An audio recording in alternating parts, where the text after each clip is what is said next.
ada sesuatu yang aneh sedang terjadi. Tidak ada perang, tidak ada embargo, tidak ada sanksi. Tapi tiba-tiba, ribuan hotel sepi, penerbangan dibatalkan, kota-kota wisata berubah sunyi. Seolah ada tangan tak terlihat yang mematikan lampu satu persatu. Dan tangan itu bukan dari barat, bukan dari Washington, tapi dari timur, dari sebuah negeri yang selama ini dikenal penuh senyum dan etika diplomasi. Cina. Entah bagaimana, Beijing baru saja mengirimkan pesan ke dunia. Kami bisa membalas dendam, bahkan tanpa menembakkan satu peluru pun. Pertanyaannya, apa yang sebenarnya terjadi? Mari kita mulai dari awal. Sebelum kita lanjut, silakan subscribe bagi yang belum subscribe. Karena subscribe itu penting bagi perkembangan channel ini. Silakan bagikan video ini dan sampaikan pendapat Anda di kolom komentar di bawah ini.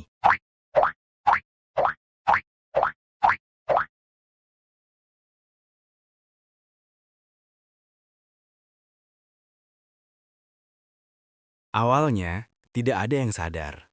Tiket pesawat masih dijual, agen perjalanan masih buka, hotel-hotel masih menawarkan diskon. Tapi sedikit demi sedikit, keanehan mulai muncul. Penerbangan dari China ke satu negara Asia Tenggara tiba-tiba turun 30%. Grup turis yang sudah memesan kamar membatalkan tanpa alasan. Di media sosial China, muncul ribuan komentar. Hati-hati, negara itu tidak aman. Temanku hampir diculik di sana. Jangan ke sana dulu.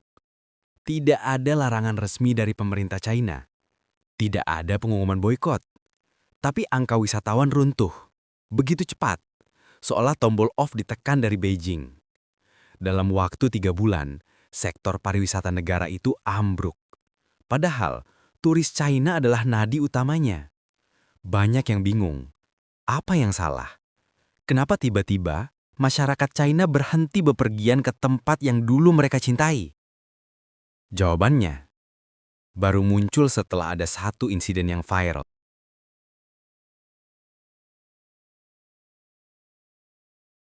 Januari 2025. Seorang aktor terkenal asal Tiongkok, namanya Wang Xing, datang ke sebuah negara Asia Tenggara untuk casting film.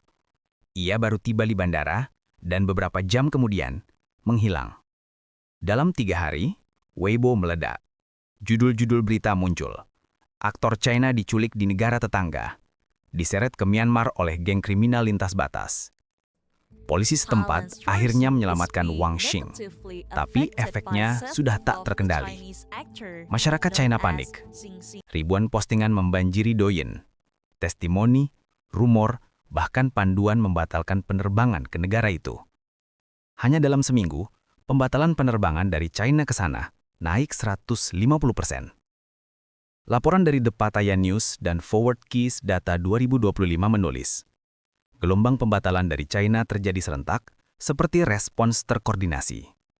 Tapi, siapa yang mengkoordinasikannya? Disitulah misterinya.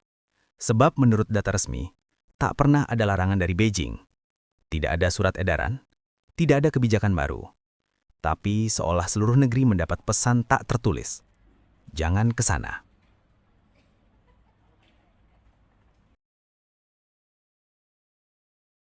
Setelah kasus Wang Xiweng, muncul pola yang aneh. Setiap kejadian kriminal, sekecil apapun, di negara itu selalu menjadi viral di media sosial Cina. Penembakan di mall, trending. Kapal wisata tenggelam, trending. Turis terluka, trending. Semua diberitakan berulang-ulang dengan satu nada. Negara itu tidak aman. China Digital Times mencatat bahwa tagar-tagar sejenis tidak pernah dihapus oleh sensor pemerintah. Padahal, biasanya, isu negatif luar negeri akan segera ditenggelamkan. Kali ini tidak. Seolah Beijing ingin membiarkan warganya takut. Atau mungkin ingin mereka takut. Dan hasilnya, mematikan. Ribuan bisnis lokal bangkrut, destinasi wisata sepi, bahkan pilot maskapai mengeluh karena kursi kosong di setiap penerbangan. Tapi, mengapa negara sebesar China repot-repot menakuti rakyatnya sendiri untuk tidak berlibur ke satu tempat? Ternyata, jawabannya berhubungan dengan diplomasi.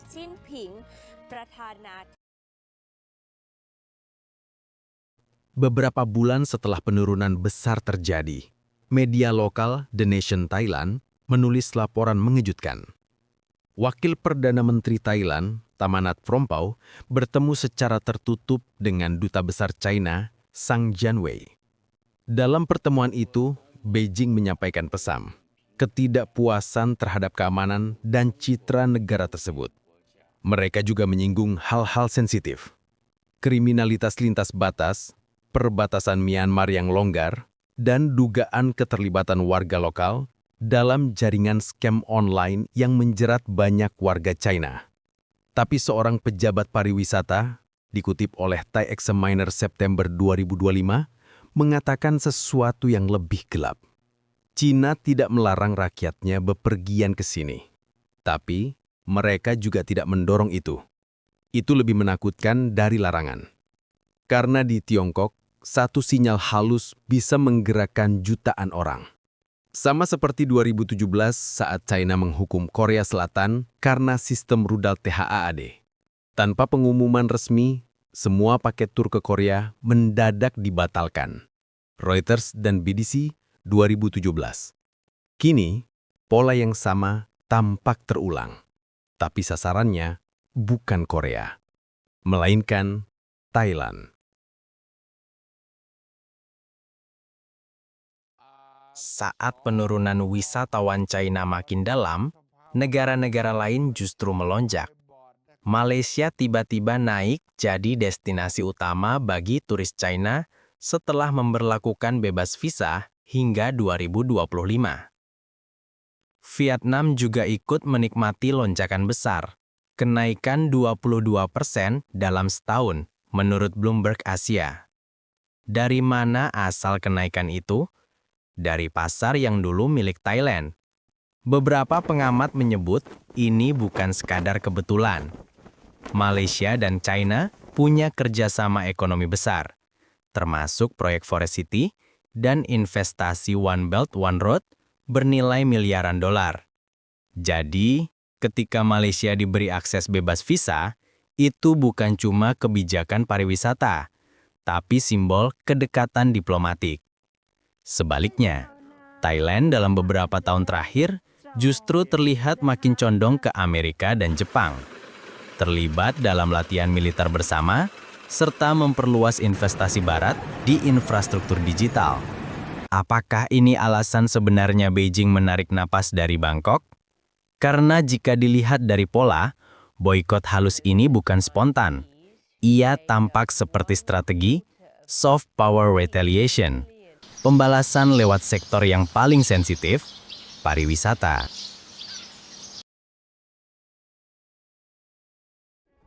Dunia tahu China pandai memainkan pengaruh tanpa suara, tapi menggunakan turisme sebagai alat tekanan itu level baru. Menurut analis Siam News Network, Beijing sedang menguji cara baru mengajar negara sahabat agar tetap sejalan. Caranya sederhana tapi brilian. Tak perlu sanksi, cukup biarkan narasi negatif berkembang. Tak perlu embargo, cukup hentikan arus turis. Tak perlu ancaman, cukup diam. Dan ekonomi lawan akan jatuh sendiri. Turis Cina adalah emas cair di Asia Tenggara. Sekali mereka berhenti bepergian, ribuan restoran, hotel, dan pasar mati seketika. Bangkok Post, Agustus 2025. Mencatat lebih dari 40% hotel di Phuket dan Chiang Mai menutup operasionalnya.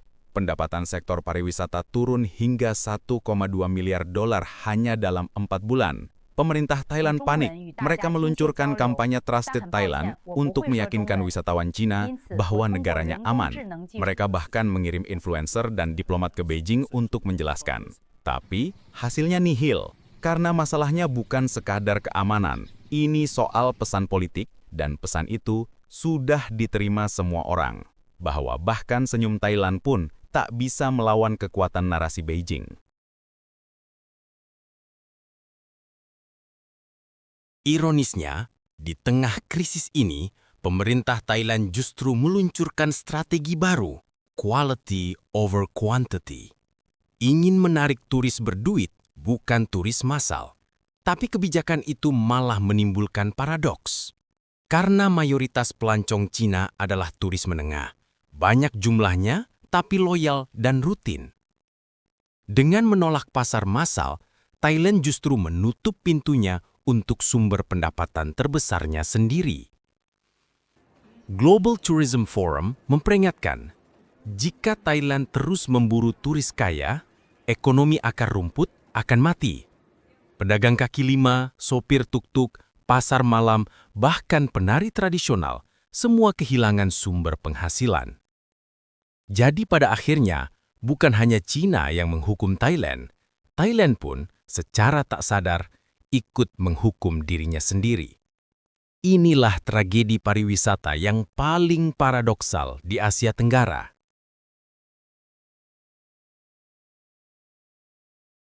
Kini, teka-teki itu sudah jelas.